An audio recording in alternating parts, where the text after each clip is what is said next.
Magandang araw po, welcome po sa aking channel, Nov9 TV. Patalasasan po, meron po ba kayong mga properties na napapabayaan or non-performing assets? Plan nyo yung ibenta, pero wala kayong oras pagbenta nito. Kung ito'y pagkakatiwala nyo po sa amin, tawag lang po kayo sa aking numero, usap po tayo, gawan ko po ng video for free. Yes, libre po. Wala po kayong babayaran. Tutulungan pa namin kayong mabenta ang inyong property. Kami na po bala sa marketing, sa boosting, pati po sa paid advertisements, even sa tripping. Hindi na po kayo mapapagod sa pag-entertain ng mga buyers. Kami na po bala sa lahat. Tawag lang po kayo. Nandito po tayo ngayon sa Silang, Cavite kung saan meron po tayong bagong video presentation. Isang residential farm property na may lot area na 6,335 square meters. Ito po titulado, buhay po ang may-ari kaya wala po kayong maging problema sa documentation o sa transfer ng title. Inner lot po ito from Barangay Road kaya napakatahimik po ng lugar, sariwa ang hangin at malamig po ang klima. Ito po'y nasa mataas na lugar, ang estimated elevation above sea level ay 1,430.8 feet. Ito pong bahay ay halos hindi naman po natirhan nila owner, gawa ng yung isang kapatid po ay nasa ibang bansa at yung kapatid naman niya dito sa Pilipinas ay sobrang busy naman. Pero ganun pa man, ito po'y well-maintained. Kita nyo naman po, napakalinis at wala po kayong ipapagawa dito. Fully furnished, lahat ng mga furnishings ay nagkakahalaga ng 10 million. Custom made po yun. At sa likod po nitong property ay malawak pa po at punong-puno po ng fruit-bearing trees. May access na rin po dito ng tubig, kuryente at internet provider. Kaya kung sakali man po na ma-acquire nyo itong property, ito po'y ready for occupancy. Kompleto na po lahat ng kagamitan. Ang kulang na lang po ay kayo at ang gamit nyo. Mamaya po ididetali ko sa inyo lahat ng fruit-bearing trees na meron dito sa loob ng property. Nakabakod na rin po ng concrete fence ang buong 6,335 square meters. Actually, dinagdagan pa ng ilang hollow blocks yung concrete fence, kaya tumaas pa rin po yung costing niya. Yan po, tunghayan nyo po itong custom-made Spanish-style house na fully furnished, premium custom-made furnitures for formal dining room at informal dining room. Lahat ng bedrooms ay may cabinets at welcome po dito sa bahay ni Ma'am at Sir. Ito po yung living area o salas. Open concept lang po hanggang sa dulo, kaya maliwalas. Lahat pong nakikita nyo ng mga furnishings ay kasama po yan. Meron pong chandelier, naka-ceiling cove design, may customized glass windows with curtain. Napakaganda po nitong sofa set, customized made of Nara, at meron pong glass center table. Dito naman po yung dining area na meron pong dining set at may chandelier. Naka-ceiling cove design rin po ito. At hanggang po dito, ito po yung naka-tiled flooring. At sa dulo po ay meron pong grandfather clock, also known as long case floor standing clock. Ito naman po yung formal kitchen. May chandelier, may kitchen countertop, wall-mounted kitchen cabinet, wooden shelves, at meron din pong storage ng kitchen utensils. At mapapansin niyo po, meron pong mga wood carvings na design. Ito naman po yung access dito sa may dirty kitchen. May kitchen countertop, double stainless sink with faucet, kitchen window with curtain and security grill. Meron din pong breakfast table at may ceiling fan.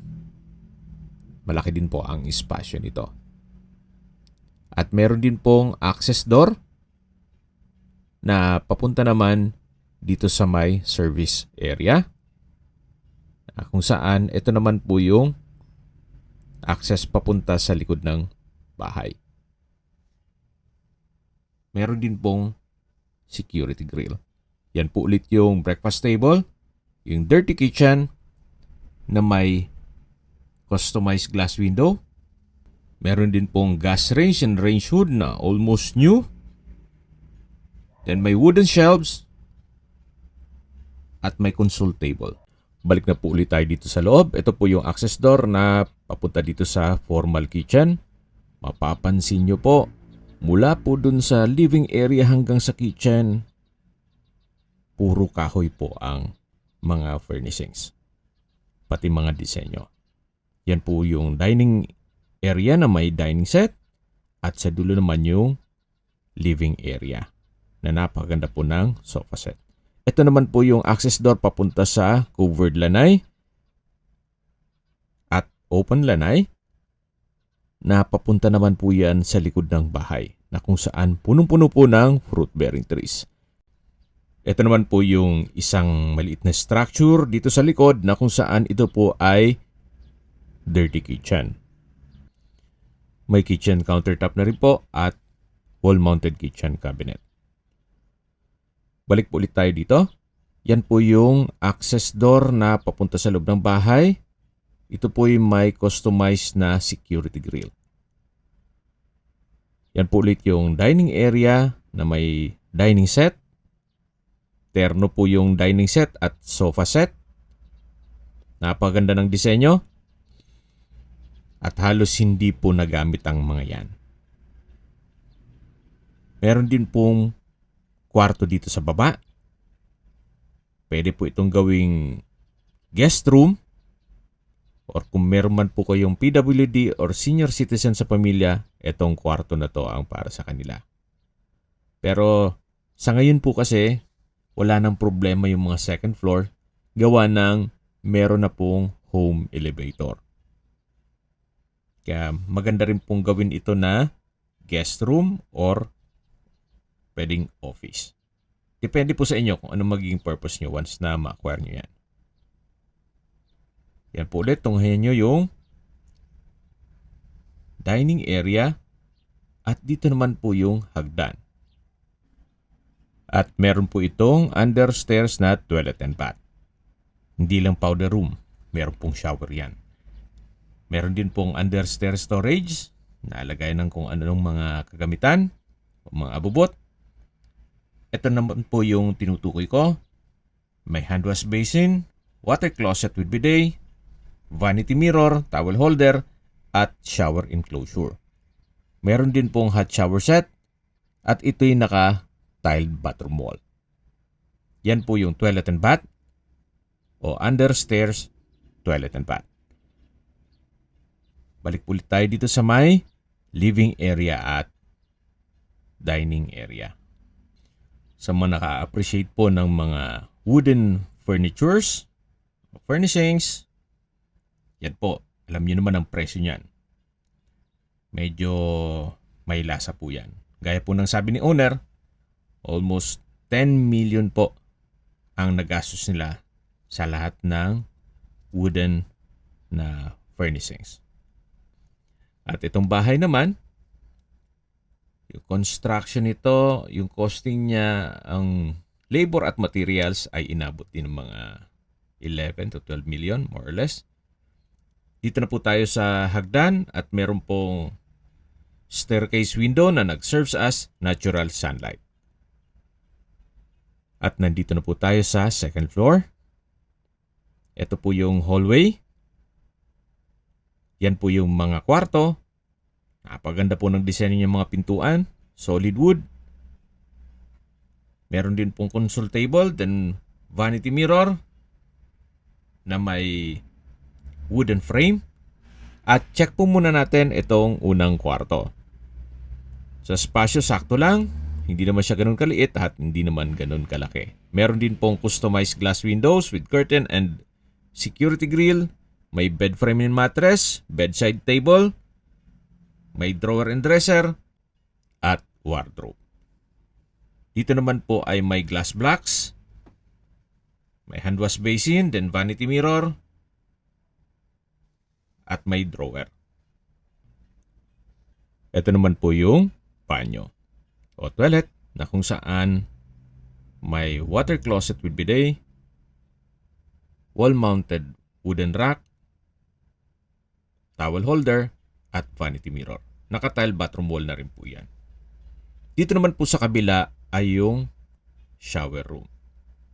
O shower area na kung saan meron pong hot shower set, towel holder, tile bathroom wall, at bathroom PVC door. Yan po ulit yung hallway, may console table, then may wall-mounted vanity mirror, at ito naman po yung third bedroom. Malaki naman po ang espasyo, may bed frame and mattress na halos bago pa po, may plastic pa yan. May drawer and dresser, wardrobe, ceiling cove design, center lamp, pin lamp, at dito po sa dulo ay meron din pong space na meron pong wall-mounted table at wooden chair. Ito po ang third bedroom. Napansin niyo po lahat pong sliding glass windows ay may security grill at may curtain. At napakalinis po nitong bahay. Well-maintained, kaya wala po kayong ipapagawa dito. Dito naman po yung family area. Meron pong galinera na sofa, wall-mounted wooden rack o display rack, at sa dulo po ay may glass window with security grill at may chandelier. Check naman po natin itong fourth bedroom. Naka-solid wood door, may bed frame and mattress na halos brand new, may plastic pa po, hindi po nagamit, may console table, may wardrobe, customized glass windows with security grill, ceiling cove design, at may chandelier. Meron din pong drawer. Yan po ulit yung family area. At dito naman po yung access papunta sa balkonahe. Pero check po muna natin itong common toilet and bath. May hand wash basin, malaking vanity mirror, water closet with bidet, bathroom countertop, tiled bathroom wall, at meron din pong mga outlet. Sa dulo po ay may shower enclosure na may hot shower set, towel holder, at hanggang dito po ay from floor to ceiling po ang tile bathroom wall. Yan po yung drawer at naka-PVC door din po itong banyo. Labas na po tayo at check natin itong isang balkonahe na may aluminum screen door, then may security grill. Napakaganda pong magkape dito tuwing umaga. May garden set na rin po dyan. At mula naman po dito matatanaw niyo yung harapan ng bahay. At yung isang structure doon ay yun po yung caretaker's house. Yung unang parte ng video. At yan naman po yung kabilang balkonahe. Pero bago tayo makalipat dyan ay papasok ulit tayo dito sa loob. Yan po ulit yung common toilet and bath. Ito po yung hallway. Yan yung pang-apat na kwarto. At ito naman po yung access door papunta dito sa kabilang balkonahe. Naka-glass blocks po itong railing. Yan po yung security grill nung last bedroom. May mga ilang fruit-bearing trees din po dito sa harapan. At yan po yung concrete fence na kung saan tinaasan pa po yan ni owner. Balik ulit tayo dito sa loob. At check natin yung ibang parte nitong bahay. Yan po ulit yung family area. Yan yung common toilet and bath. Ito yung 4th bedroom. Then yung 3rd bedroom. Yung 2nd bedroom. At ito naman po yung hagdan na meron pong staircase window na nag-serve sa as natural sunlight at meron din pong carved wooden console table with matching mirror. At bababa na po tayo. Matatanaw naman natin yung dining area na may dining set at yung living area. Napakaganda po, napakaliwalas. Habang papunta po tayo sa likod ng bahay, pag-usapan natin ang distance, location at travel time. Mula po sa bayan ng Silang, ang distance is 6.2 kilometers at ang travel time is 18 minutes. Kumpleto na po doon gaya ng public market, groceries, convenience store, remittance center, banks, schools, church at hospital. Yan po yung lagi kong binabanggit sa inyo na dapat nyo i-consider sa paghanap ng property ay meron pong malapit na hospital. Hindi ko naman po sinasabing sakitin kayo. Yan naman po for emergency purpose lang naman. At mula naman po sa highway na Tagaytay Santa Rosa Road, ang distance is 4.2 kilometers at ang travel time is 11 minutes. Mula naman po sa Tagaytay Flower Market, ang distance is 6.1 kilometers at ang travel time is 14 minutes. Mula naman po sa Tagaytay Rotonda, ang distance is 8.9 kilometers at ang travel time is 21 minutes kasama ng traffic. At mula naman po sa Manila o sa airport, ang distance is 48.7 kilometers at ang travel time is 1 hour and 15 minutes. Okay, dito na po tayo sa likod ng bahay at detalye ko lang sa inyo ang mga fruit-bearing trees dito. Meron pong 12 puno ng lansones. Meron din pong 14 na rambutan, 7 abukado, 7 langka, 5 mangga, 10 marang, may kalamansi din po, 5 puno, 10 suha, 8 star apple, 5 santol, 3 bayabas, 2 durian, 20 saging, 8 nyog, 3 makopa, at marami pa pong iba. Hindi nyo na po kailangang magtanim, i-maintain nyo na lang po ito. Napakaganda po. Sa mga nag-skip po ng video, recap lang po. Ito pong property ay nasa Silang, Cavite. Napakalapit lang po nito sa Tagaytay. Wala pa pong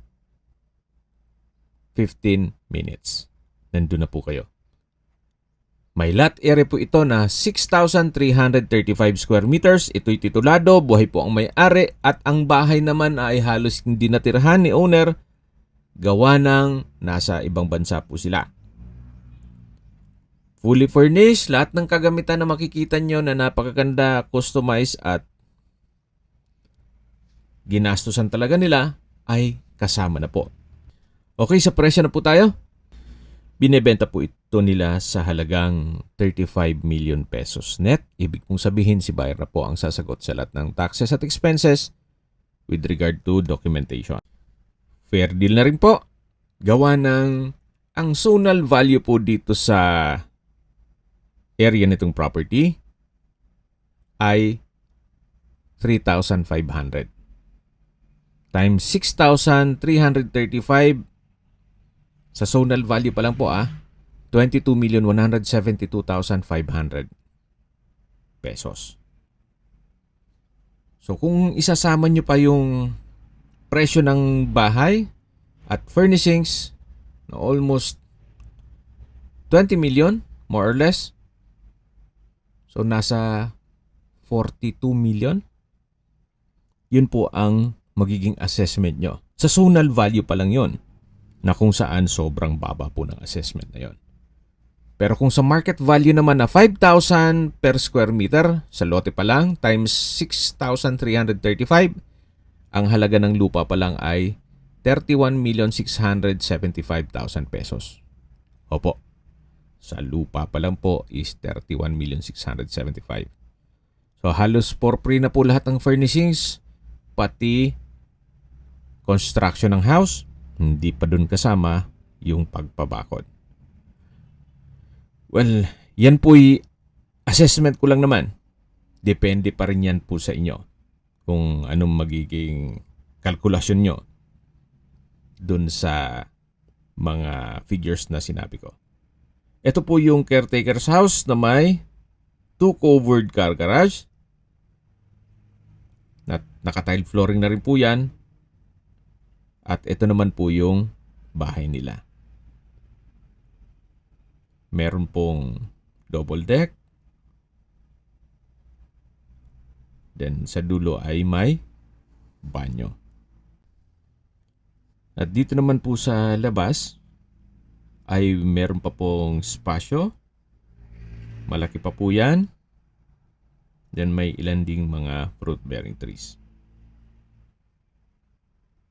Ito naman po yung entrada ng buong property. Yung sa likod ng sasakyan. Then yung barangay road na po yun. Yan po, kung sa tingin nyo, good deal na po ito para sa inyo, tawag lang po kayo sa aking numero. At sa mga kababayan naman natin na sa ibang bansa, meron po akong WhatsApp, Viber, Telegram, at Signal. Same number lang po, 0917-316-3399. Sa mga nagtatanong naman po ng aming Facebook, meron po aming Facebook page na Nov9TV at Facebook Real Video. Meron din pong TikTok at Instagram. May ibang YouTube channel po kami, the Nov9TV channel, Nov9TV Listings, Nov9TV On The Spot, Nov9TV Updates, at Nov9TV House Rental. Sana po naibigyan nyo ang video presentation. Paki-like and subscribe na lang po sa aking channel para ma-update din po kayo sa aking future listings. Kung sakali po hanap nyo yung mas malaking sukat ng lupa, meron din po kami ibang listings na pwede nyong pagpilian. Huwag po kayong mag-atubiling tumawag sa amin. Then, let us know your budget para malaman namin kung anong property pwede naming ilog sa inyo. Sa lahat pong viewers, subscriber at nagtiwala po sa amin, salamat po sa suporta. Ingat po kayo lagi at yung pamilya. Maraming salamat po.